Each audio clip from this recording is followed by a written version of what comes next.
ایک حدیث یاد رکھیں گے اگر سناؤں آپ کو تو؟ نبی پاک صلی اللہ تعالیٰ علیہ وسلم نے فرمایا کسی سے دشمنی بھی کرو تو اعتدال سے کرو، ہو سکتا ہے کل کو وہ تمہارا دوست بن جائے، اور فرمایا کسی سے دوستی بھی کرو تو اعتدال سے کرو، ہو سکتا ہے کل یہ دشمن بن جائے۔ دوستی اور دشمنی میں یہ جامع ترمذی میں حدیث، اعتدال کا رستہ نہ چھوڑو، معتدل رہو، سارے راز ہی دے بیٹھنا، ساری باتیں پہلے کر لینا اور اعتراض کرنا، اب تو شکوے بھی پھر سارے ہی کر لینا۔ دوست کو اس کی کمزوریوں کا بھی پتہ ہوتا ہے، وہ ساری کمزوریاں بھی اس کی بیان کر لینا، اس کو بھی بتانا، اس کو بھی بتانا، اس سے بھی ذکر کرنا، تو یہ انداز درست نہیں ہے۔ آپ معتدل انداز میں دوستی لگائیں، اعتدال کے ساتھ چلیں، شکوے زیادہ نہ کریں،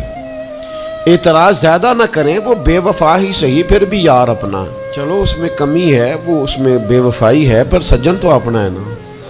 تو دوستی ہماری ہے اس کے ساتھ، اس کی کمزوریوں کو چھپائیں، آپ اس معاملے پر تھوڑا سا اپنے ظرف کو کشادہ کریں، آپ تھوڑی وسعت پیدا کریں۔